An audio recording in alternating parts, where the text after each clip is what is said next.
Hi, I'm Michael Derwin. I'm the director behind Glass, A Love Story, the first film shot with Google Glass.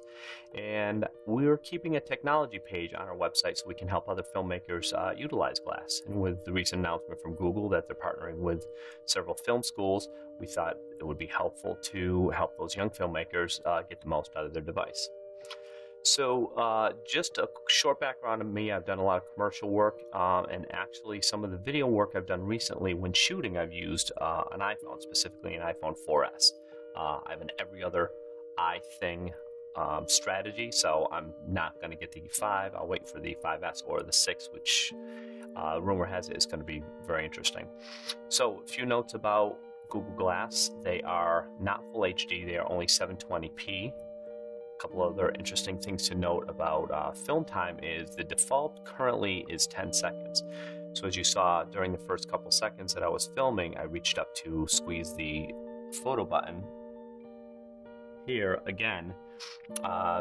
That's so you can elongate the shot. And according to Google, you can shoot up to 45 minutes on a single battery before taking up all the memory. So there are some limitations with Glass, certainly. I mean, the fact that your head is the dolly doesn't make it easy. The fact that you have to be right on top of somebody to get a good shot is not awesome. Not awesome, but it's different. So some of the actors that we've been auditioning here, we've warned them that the camera will be right in their face to be able to get a closer shot rather than what you usually see with a traditional camera, who can be 3-4 feet away. So let's talk a little bit about Glass. This is the touchpad, which I won't touch now. This had, rumor has the batteries in here, but I've also heard the batteries in the back, which is a little hard to see. Back behind the ear, I've also heard all the processors back here, and then the batteries up here. So I'll have to ask somebody from Google about that. This is the camera right here. And right behind this camera, in this casing, is a projector, which projects into the prism, which projects into my eye, which allows me to see it. And then we have a little bit of silver here that helps with reflection. And that, of course, is the titanium frame that keeps it on your ears and keeps it light.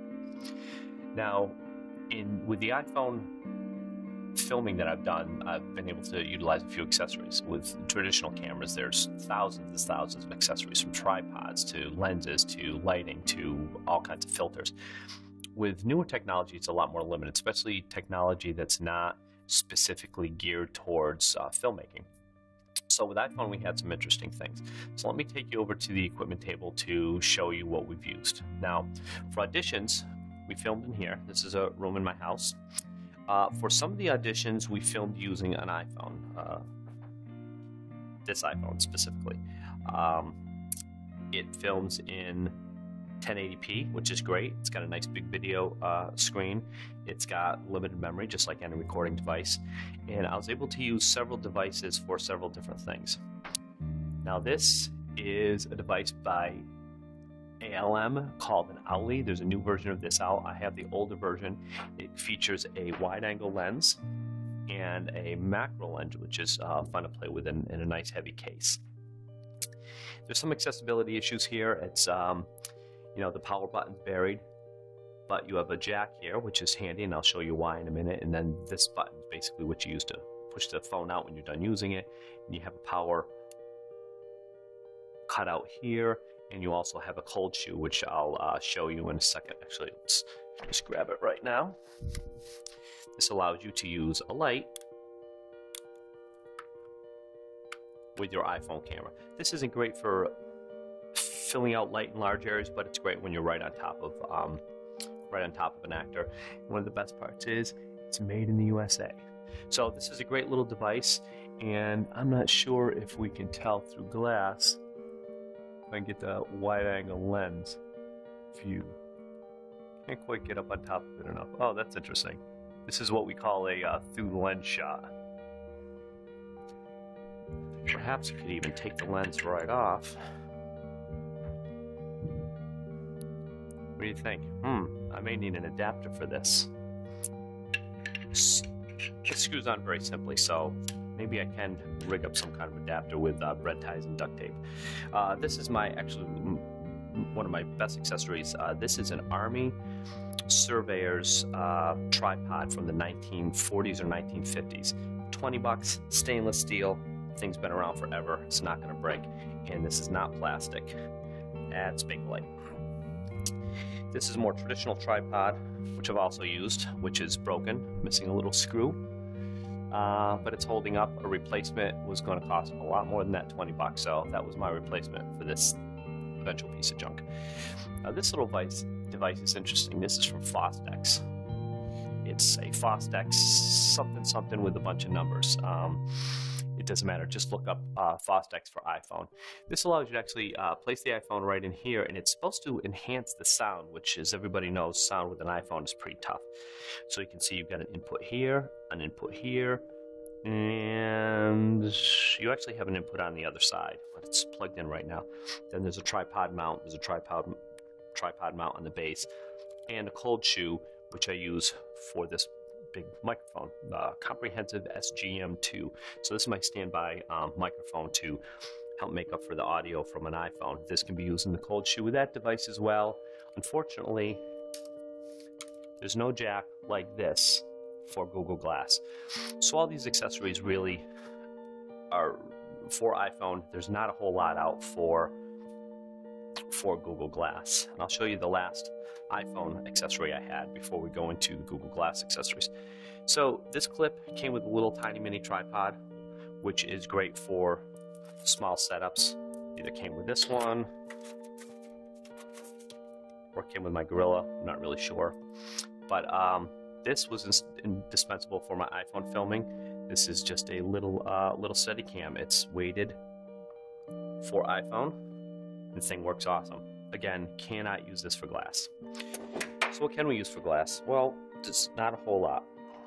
This is the first accessory, my sunglasses. So when we're out shooting and it's bright, a little twist. Let's see if I can keep the camera on here. A little twist, and these are on. Another little twist, and they're off. Interesting thing to note that once you start recording, after you hit the 10-second mark and you're still recording, glass stays on, which is going to be very helpful, and maybe I will rig up a tripod. So the other piece I have, I'm going to attempt to clip onto glass, is this 8x zoom lens. I'll do a little test right here to see if we can in fact use it. So it's a little difficult to use. Oh, almost got it. Oh, lost it again. There we go. Yeah, so this is not going to be great for anything. I have contacted Olo to see if we can use an Olo clip, but they have not sent one, so we're going to have to wait. The last accessory is this little doohickey. This is so nobody can complain that they didn't know they were being filmed. So we're going to use this with glass while we're filming. Just clip it on, slide it into place. There we go. We're on the air. So we'll be using this. Hopefully it won't be too distracting to the actors, but at least it'll let everybody know that we are filming. So from a technological standpoint, from an accessory standpoint, that's all we have. We are shooting with a gaffer and a sound engineer because the sound quality, although it sounds pretty good now, is only really suited for capturing yourself. And as you can see, it's pretty dark in here. Let's use some my lighting accessory. There, that's a little bit better. Obviously, we need a gaffer. So we have a gaffer. We're excited about that, and we're going to be utilizing him to his full capacity. So this is it. This and a pair of sunglasses. Those are our accessories. That's all we'll be using for shooting. If we can get a lens, perhaps an Olo clip, we'll try that, see if that works, and that'll be almost the limit. I almost forgot something. Most important accessory, if I can figure out where I put it, is my charger. Did I leave it on the table? No, I guess I left it upstairs. Let me grab it and come right back. So welcome back. Just a few more seconds to talk about the last accessory we'll be using for glass. My iMac. Love that flash. Always an update. It's not Flash, it's Acrobat. And we'll actually be talking about software and editing shortly. So the last accessory I want to talk to you about is my Anchor battery charger. This thing is phenomenal. Charge it up overnight Thing's got the power to recharge an iPhone or a full iPhone charge 4 times, and an iPad charge, I believe, twice. I'm not sure how many times I can charge Google Glass, but I've used this thing constantly. These little lights that show full battery life. I charged up my Glass with this morning because I had to hit the road and charge them up. So I still have 3/4 of battery power left. Great thing about this is, there's the charge out. So I just plug this into a plug, mini USB. You see right here, goes into an adapter like this with a plug that can plug into a USB charger, or you can plug into a jack like this one here. This is my Google Glass plug and cord, so I can actually use the Google Glass cord, as you can see, to charge this with this great thing. So this has 2 USB jacks at the bottom for power out.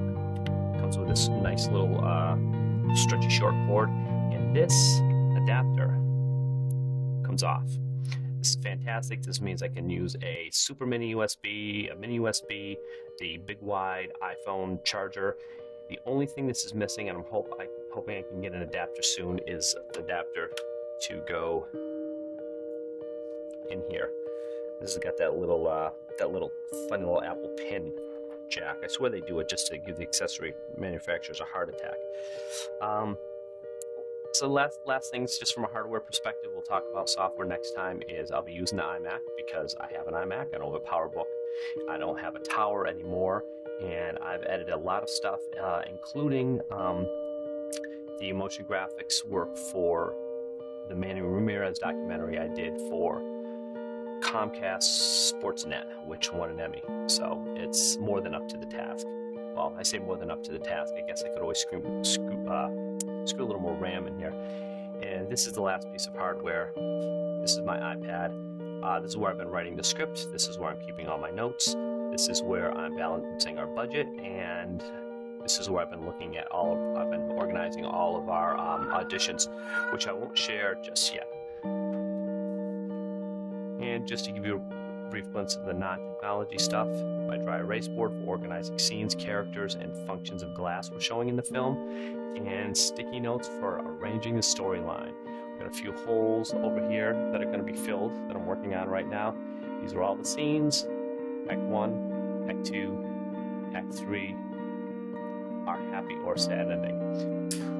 One of the things you might have been able to notice is there's not a lot of depth of field here, and there's not a lot of autofocus, so they're all something that needs to be kept in mind when we're filming. We'll be about this close to the actors to really read them from the chest up. The farther we get away, the blurrier it kind of gets. So I've played around a little bit with the focus from different distances. I haven't been able to figure out how on earth this thing focuses, but we'll find out soon enough. And that's it for the first look behind the technology behind the making of the movie Google Glass. Catch you soon.